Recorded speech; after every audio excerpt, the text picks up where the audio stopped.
queridos e queridas, sejam muito bem-vindos ao canal da Prof. Ana Lopes. Eu sou a Prof e na aula de hoje a gente vai falar sobre o 1º de maio e os 80 anos da CLT agora em 2023.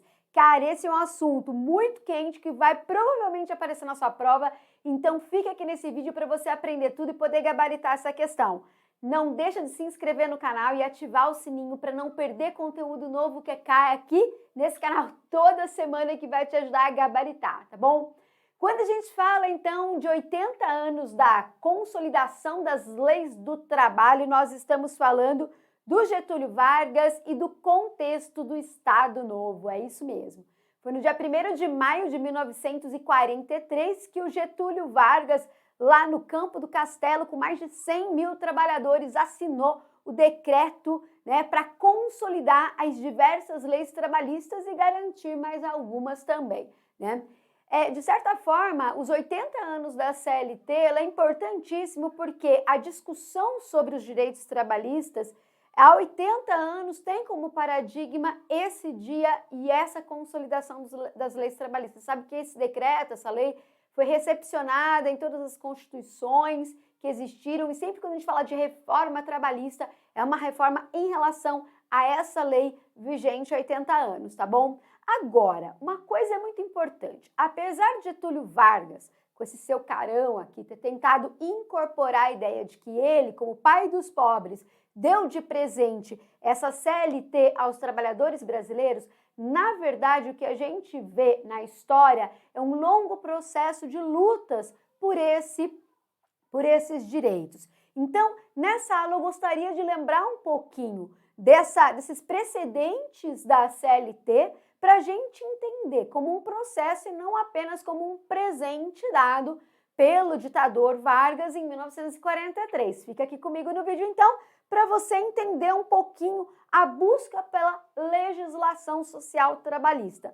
Se a gente for fazer um recorte temporal, a gente vai ver que desde o final do século XIX existiram greves, paralisações, mobilizações dos trabalhadores em torno de suas reivindicações por melhores condições de trabalho. Isso ainda era muito fragmentado e, em geral, acontecia por categorias de trabalhadores e reivindicando melhoria nas condições de trabalho diretamente aos seus patrões.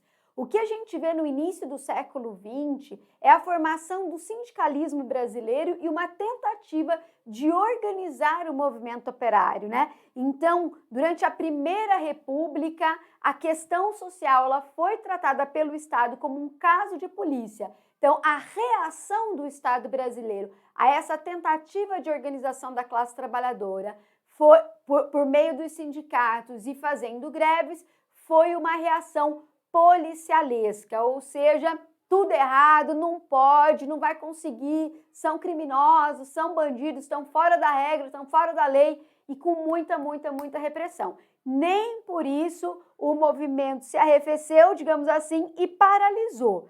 O que a gente vai ter é que na década de 70, o processo de industrialização e o processo de urbanização também vai, de certa forma, acelerar a organização desses trabalhadores que cada vez mais vão bater na porta do Estado, reivindicando não somente melhores condições de trabalho, mas uma legislação para garantir a relação entre trabalhadores e patrões, certo? Então, isso é uma busca por uma legislação social para garantir os direitos trabalhistas.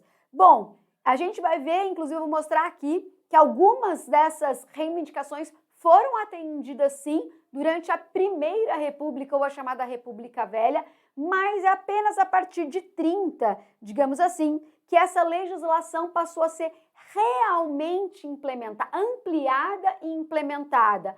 Por quê? Porque até a década de 30 e sobretudo na década de 40, digamos assim, até a década de 40, não existia um Ministério do Trabalho nem uma Justiça do Trabalho. Portanto, não havia fiscalização da implementação dessas legislações conquistadas principalmente nos anos 20, depois de uma grande greve, a gente vai dizer, de certa forma, vai entrar essa greve, entra para a história, a greve de 1917, como aquela greve que marcou a unidade da classe trabalhadora. Por quê? Como eu falei antes, em geral, do final do século XIX, início do século XX, a gente tem mobilizações por categoria e direcionadas diretamente aos patrões.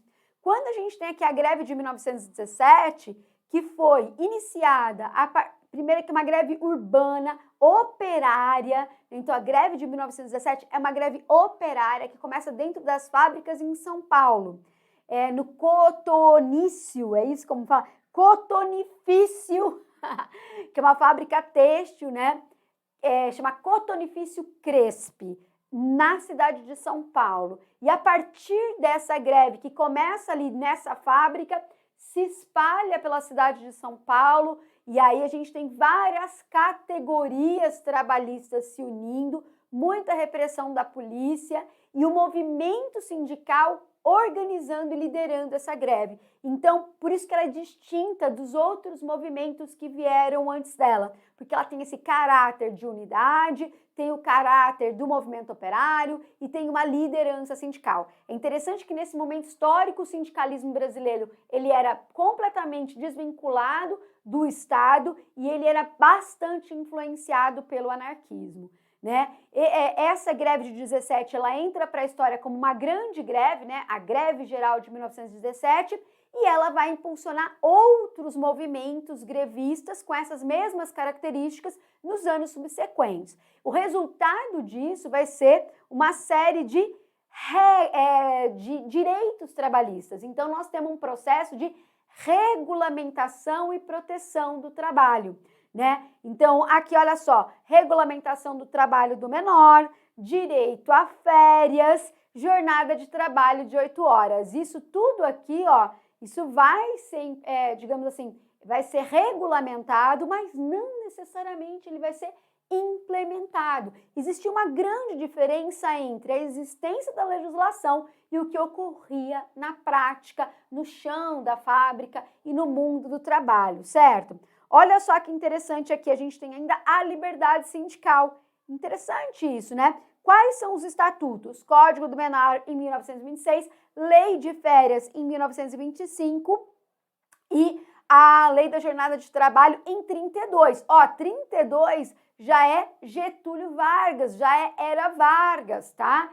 Então, essa regulamentação aqui, ó, Código do Menor e Lei de Férias, Primeira República, Jornada de Trabalho, Getúlio Vargas, governo provisório, tá? O ano de 32 é um ano muito importante também, já já vou falar mais sobre ele. Então, a gente tem essa diferença entre a legislação e a prática existente. Como eu falei antes, é a partir da década de 30 que a gente começa a ver um avanço, uma sistematização maior nos direitos trabalhistas, né? Porque durante a Era Vargas, com certeza, ela é o período, né, a página da história do Brasil em que, de alguma forma, o trabalho e o trabalhador passam a ser um componente das políticas sociais do governo. Então, há uma alteração de paradigma em relação ao trabalho, ao trabalhador e ao sindicalismo. Se antes ele era tratado como caso de polícia, né, agora ele vai ser incorporado à lógica política do Estado. Então, a gente tem uma espécie de novo pacto social, né? A política varguista é a política de uma tentativa de implementar uma colaboração entre o capital e o trabalho, tendo o Estado e, claro, a figura do presidente como grande mediador desse processo. Eu gostaria de lembrá-los também que internacionalmente é um momento histórico de pressão sobre os governos para que eles implementem esses direitos trabalhistas, e não só no seu aspecto, digamos assim, social, mas também no seu aspecto racional. Aqui no Brasil existia toda uma elite que pressionava também o Estado pela regulamentação dessas leis trabalhistas, porque isso era uma forma de organizar o mundo do trabalho, tornar o trabalho mais eficiente, mais racionalizado, para que assim o Brasil conseguisse organizar melhor a sua produção e então disputar, digamos assim, o mercado internacional, o capitalismo e por aí vai. Então é uma exigência não só da classe trabalhadora, mas uma exigência de uma parte né, de uma elite industrial que vê a necessidade da racionalização do mundo do trabalho. É dentro daquela lógica da modernização, da produção, da industrialização, o que inclui as forças de trabalho, certo? Bom, e nesse sentido, o Getúlio Vargas vai criar o Ministério do Trabalho, Indústria e Comércio, né? Esse ministério vai ser importante porque ele vai pensar a política industrial, a política comercial, tá vendo? E a política do trabalho. São coisas que estão conectadas nessa lógica da modernização produtiva do Brasil, tá? E, com certeza, há também uma nova legislação sindical, porque, diferentemente da Primeira República, Getúlio Vargas entende que o sindicato ele pode ser um instrumento importante de controle, disciplinamento e apoio para suas políticas. A adesão da massa, da classe trabalhadora aos seus governos, às suas políticas, às suas demandas e por aí vai. Então, ao invés de se contrapor ao sindicato, ele vai criar uma legislação sindical que aproxima, que conecta e que torna o sindicalismo dependente do Estado. Isso é super importante. E isso fica muito claro para a gente durante o Estado Novo, né? Eu gosto muito dessa imagem aqui, olha só, tela cheia para você ver. O trabalhador também tem o seu lugar no Estado Novo. O Estado Novo é o momento que o Getúlio Vargas, controlando de maneira enérgica, centralizada, autoritária, ditatorial, as várias esferas, os vários órgãos e as instituições do Estado brasileiro, ele vai conseguir, de certa forma, implementar, trazer a classe trabalhadora para apoiar o seu governo, apesar de toda essa violência, de toda essa ditadura. É muito interessante, né? Quando a gente olha para esse período histórico, a gente vê uma restrição dos direitos civis e dos direitos políticos e uma ampliação dos direitos sociais. Então, a gente tem uma cidadania sui generis nesse momento da história do Brasil. E aí, então, nos anos 40, a gente vai ver o avanço dessa legislação trabalhista e também da burocracia do Estado brasileiro que vai controlar essas leis trabalhistas, que vai fiscalizar as leis trabalhistas e, mais do que nunca, vai consolidar o Estado brasileiro como mediador dessa relação, né, entre duas partes, o trabalhador e o patrão, o capital e o trabalho, tá? E é interessante, o que é interessante? O que conecta essa história toda ao 1º de maio, né? Porque o Getúlio Vargas, ele vai procurar, nem sempre vai ser possível, mas ele vai procurar, e tantas quantas forem possíveis ele vai fazer, decretar essas políticas, né, relacionadas ao mundo do trabalho no dia 1º de maio. Então, com isso, ele vai conseguir construir uma narrativa de que ele é o pai dos pobres, porque sempre é no 1º de maio, no Dia Internacional do Trabalhador, que ele vem e faz um decreto que melhora as condições de trabalho, que melhora a vida do trabalhador. Entende? Então, ele usa o 1º de maio como um palco para se fazer parecer realmente um grande, digamos assim, benfeitor para a nação. Isso é a lógica do populismo de Getúlio Vargas. Só que, olha só que interessante, o populismo de Getúlio Vargas não deve ser confundido com uma mera promessa assistencialista sem vinculação com a realidade. Porque quando chega no 1º de maio, ele faz, por exemplo, aqui, ó, ele decreta o salário mínimo. Em 1940, ele vai criar o salário mínimo. A partir desse momento, todo mundo vai ter que ganhar, no mínimo, X valor. Só isso é um grande, né, digamos assim, é uma grande política de direito trabalhista. Mas como ele faz isso? No dia 1º de maio, nas comemorações do Dia do Trabalho, toda a narrativa construída é de um grande benfeitor. Então, vai apagando, né, o fato de que já havia, de maneira precedente, toda uma luta pelos direitos trabalhistas, que foi muito difícil conquistar, que foi, digamos assim, que foi tratado historicamente como uma pauta criminosa, né, de baderneiros, de vagabundos, de pessoas desclassificadas, digamos assim, e a partir de agora, com o sindicalismo controlado e com o trabalhador disciplinado, o Getúlio Vargas, no dia 1º de maio, consegue transformar isso numa ação privada dele, numa ação particularista. Então, isso é bastante complexo, porque ao mesmo tempo que é muito positivo, né, que garante realmente maior dignidade ao trabalhador brasileiro, ele também é uma forma de se construir como a única liderança possível, tá? Aí depois a gente tem aqui, no ano seguinte, a criação da Justiça do Trabalho. Então, tá vendo, ó? Eu criei a lei e agora eu vou mediar as relações entre os dois lados dessa história. É interessante quem vai estudar direito, o desenvolvimento do direito do trabalho também, né? Então, assim, a legislação trabalhista, a relação entre os dois lados, o processo, né? Digamos assim, para poder reivindicar um direito e o patrão dizer que não está pagando, não está pagando, ou seja, todos os conflitos do mundo do trabalho mediados pela Justiça do Trabalho. E, de novo, no 1º de maio. Então, os festejos comemorativos do 1º de maio. Então, como presente para essa data tão importante, vem o presidente, cria a Justiça do Trabalho, a Justiça do Trabalhador, né? E aí, então, em 1943, a gente chega a essa data tão importante. O que é a consolidação das leis trabalhistas na prática, professora? As leis trabalhistas, elas estavam dispersas, né? Imagina uma nuvem toda dispersa, você não sabe, então, assim, a jurisprudência, o direito, então não é racionalizado. Então, o que ele faz? Ele pega, sistematiza tudo isso daqui e leva mais de um ano para sistematizar, escreve um texto, né? E, inclusive, é o Ministério do Trabalho que faz isso, submete ao Getúlio Vargas. O interessante é que o Getúlio Vargas abre esse texto, né? Esse projeto de decreto para muitas lideranças sindicais, elas vão dando suas opiniões e aí depois, no dia 1º de maio de 1943, ele vai lá e faz o decreto. Tem uma curiosidade sobre isso.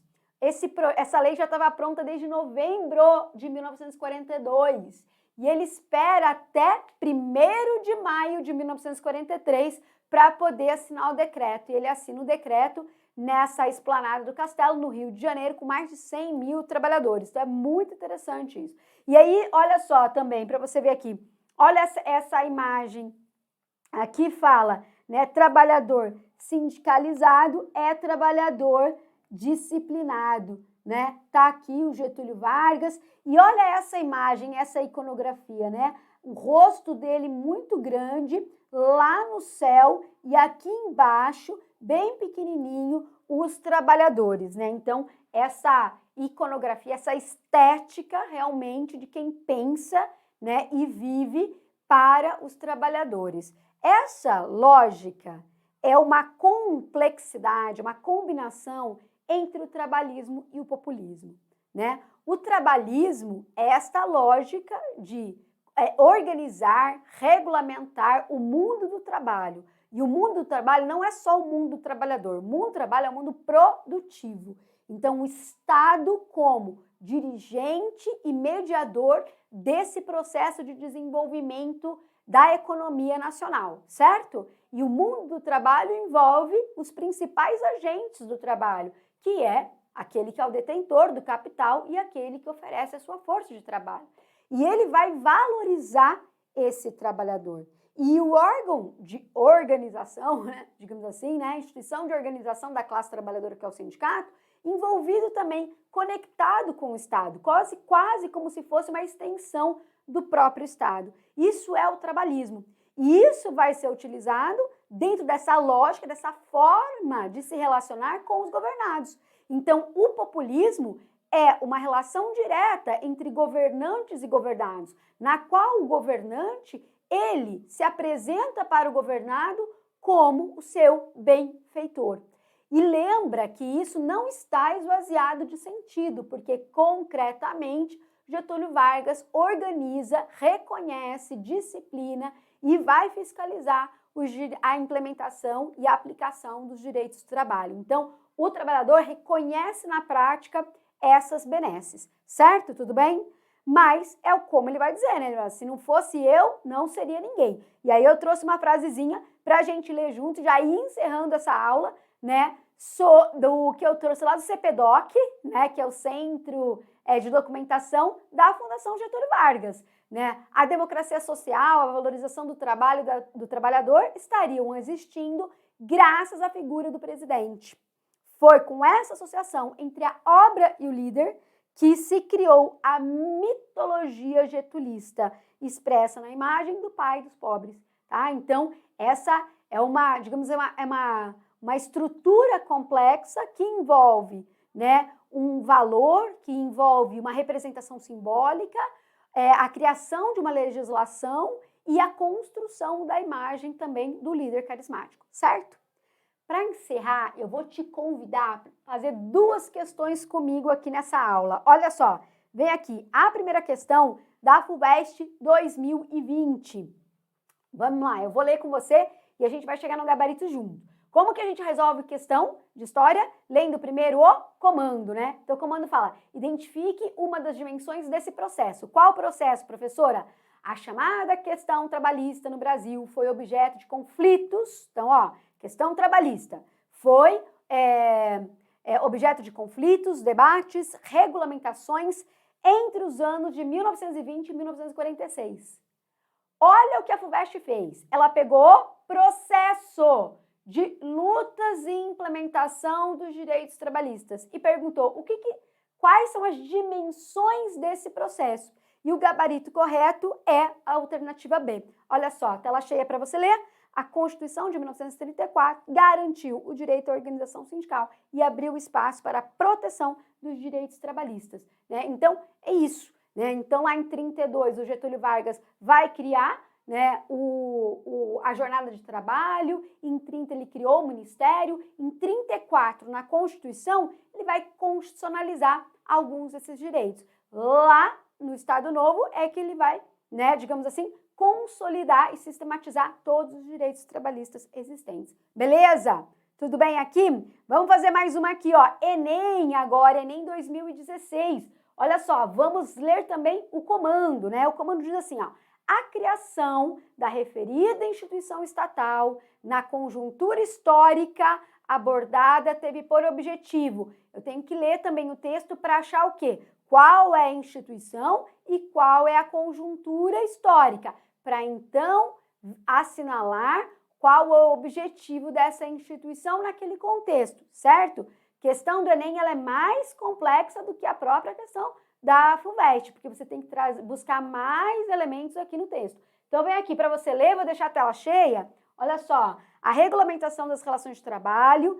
Então, de novo, né, uma outra questão sobre regulação das relações de trabalho. Compõe uma estrutura complexa em que cada elemento se ajusta aos demais. A justiça do trabalho é apenas uma dessas peças. A presença de representantes classistas na composição dos órgãos de justiça do trabalho é também resultante da montagem dessa regulação.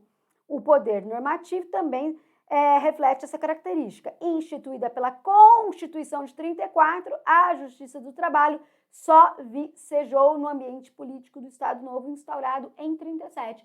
Olha, as 2 questões da FUVEST e do Enem trazem a importância do ano de 1934, da Constituição de 34, para constitucionalizar aquilo que o Getúlio Vargas começou a fazer a partir de 30. E essa questão ainda fala, mas a coisa só pegou realmente, digamos assim, ela só pegou raiz, só começou a acontecer em 37 com o Estado Novo. Foi exatamente o que a gente falou aqui na aula. Né? E qual que é o gabarito dessa questão, professora? B, ordenar os conflitos laborais. Qual que era o objetivo da Justiça do Trabalho? O objetivo da Justiça do Trabalho era ordenar os conflitos laborais.